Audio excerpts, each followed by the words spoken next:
Eh ben, bonjour, on est au Corsair avec Gino, un restaurant situé sur limite Fréjus-Saint-Raphaël, sur le port de Saint-Raphaël. Un très beau restaurant, hôtel, C'est il faut le ça. préciser. Petit déjeuner. Alors, on vient te voir tout simplement parce que je sais que tu es un amoureux du produit, que tu travailles le produit parfaitement, que tu aimes Ouais, les produits frais, peut-être parce que tu as été bien formé aussi. c'est ça. Alors, la première question que j'ai à te poser, c'est est-ce que tu penses que notre Méditerranée est malade? Il y a de moins en moins de poissons en tout cas. De là, être malade, je sais pas, mais ça devient de plus en plus compliqué avec les prédateurs qu'il y a de plus en plus. Ça a réduit les petits poissons et du coup, il y a de plus en plus de prédateurs, quoi. D'accord, donc tu as de plus en plus de mal à t'approvisionner en poisson directement, enfin frais, qui arrive C'est directement ça. des pêcheurs. C'est ça. Ou sinon, c'est d'autres sortes de poissons qu'il n'y avait pas à l'époque, quoi. D'accord. Donc dans ce cas-là, tu es obligé d'adapter ta cuisine et travailler de nouvelles C'est espèces. ça. Et est-ce que les clients s'adaptent au changement de nom sur les cartes? Ben, on leur fait connaître de nouveaux poissons et ils aiment bien, comme la pélamide à l'époque, il n'y en avait pas. Et maintenant, on leur fait des carpaccio de pélamide, tout ça. Donc, ils apprennent à trouver de nouveaux goûts, ils aiment bien, ouais. Ils aiment bien.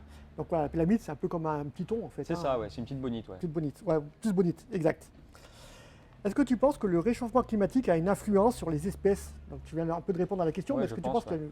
y a un vrai changement? Je pense, ouais. Et est-ce que tu penses que ça va s'aggraver? Est-ce que tu penses qu'on peut faire quelque chose? Je pense pas ce qu'on peut faire, enfin, je vois pas ce qu'on peut faire, à part travailler justement ces poissons. Déjà, enfin, je pense que moi, le thon, tout ça, par exemple, ça serait bien de le remettre, qu'on puisse autoriser la pêche du thon chez nous, parce qu'il autorise en Espagne, en Italie. Donc peut-être on réautoriser la pêche du thon ici, ça éviterait peut-être d'avoir autant De poissons carnassiers. de poissons. Voilà, c'est ça, ouais. D'accord. Donc ce que tu es en train de nous dire, c'est qu'en fait, c'est aux cuisiniers de s'adapter vraiment à ce qui se passe. À ce En qui fait, se passe, ouais. tu subis ce qui se passe. C'est ça.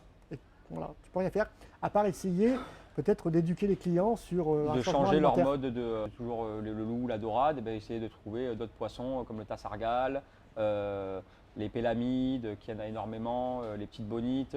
Ici, il y a beaucoup aussi de merluchons, de collineaux, tout ça. Donc, c'est des poissons qu'on ne connaît pas forcément, mais qui sont aussi très bons, quoi.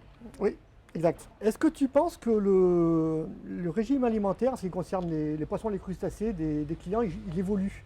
Est-ce que, ce que je veux dire par là, c'est est-ce qu'ils viennent au restaurant, ils prennent plus aujourd'hui de poissons que de viande? Oui, nous en tout cas ici, on passe de plus en plus de poissons que de viande. Contrairement à avant, que les gens étaient plus des viandards, quoi. Maintenant, je pense qu'ils vont plus vers le poisson.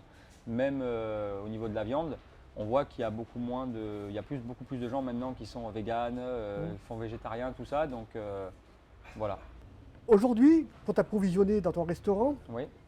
tu passes en direct, tu as des fournisseurs. Alors j'ai les tu fournisseurs, je vas- travaille avec une poissonnerie grossiste parce qu'on est obligé, hein, pour le loup, la dorade, les moules, tout ça. Mais ensuite, après, moi je travaille avec les poissons du jour. Quand on travaille en suggestion du jour, je travaille uniquement avec les marchés des pêcheurs et la pêche du jour.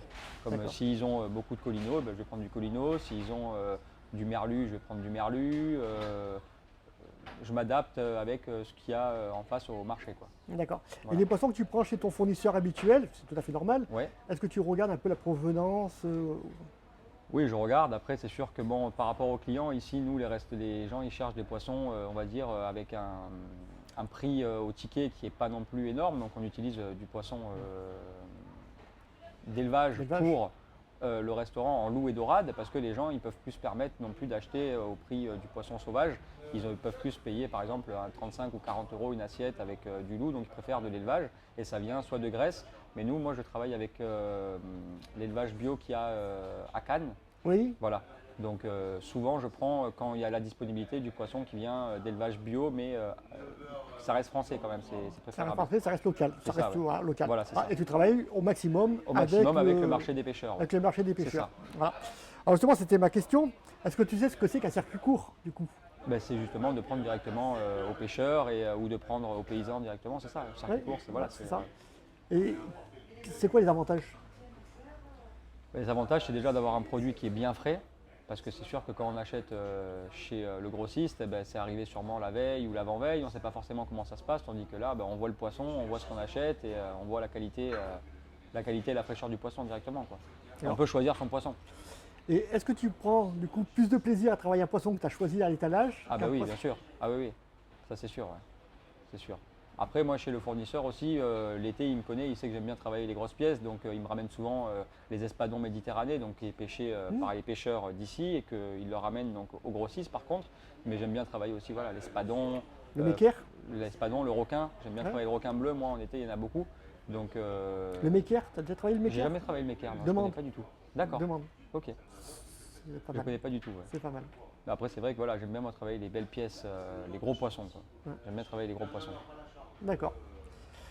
Si aujourd'hui tu avais un message à faire passer aux consommateurs de poissons, De manger un peu plus les poissons qu'on n'a pas l'habitude de manger pour justement laisser grandir les autres espèces. Parce que quand je vois des fois des dorades à 300 grammes qui sont sur des tables, je trouve pas ça normal. Que la dorade, vaut mieux la laisser grandir en 800 grammes, 1 kilo, que ça devienne des belles pièces. Quoi. Pas forcément toujours attraper des petits poissons. et qu'elles aient le temps de pondre. Et qu'elles aient le temps de pondre aussi. Ouais. Pareil, ne pas pêcher le loup de janvier à mars parce que c'est là où c'est que ça se reproduit. On voit que les plus gros loups, ici moi je pêche un petit peu, donc moi je sais que si j'attrape un loup entre ces périodes-là, on va le relâcher. Alors qu'il y en a d'autres, ils vont voir un beau loup, donc ils vont vouloir le garder. Mais bon, c'est pas forcément la bonne façon de faire. Quoi. D'accord. Et une dernière question, donc ton poisson, quand tu le travailles, tous les poissons que tu travailles, tu les travailles de quelle façon? Est-ce que parce qu'aujourd'hui il y a deux tendances qui se font, ceux qui surtravaillent les produits et ceux qui font le plus simple possible. À la limite. Alors moi je le fais le plus simple possible le poisson. C'est vraiment, je trouve que la cuisine la plus simple c'est la meilleure. Donc Le produit pour le produit. c'est ça. Est-ce que quand tu travailles un poisson, tu as beaucoup de déchets?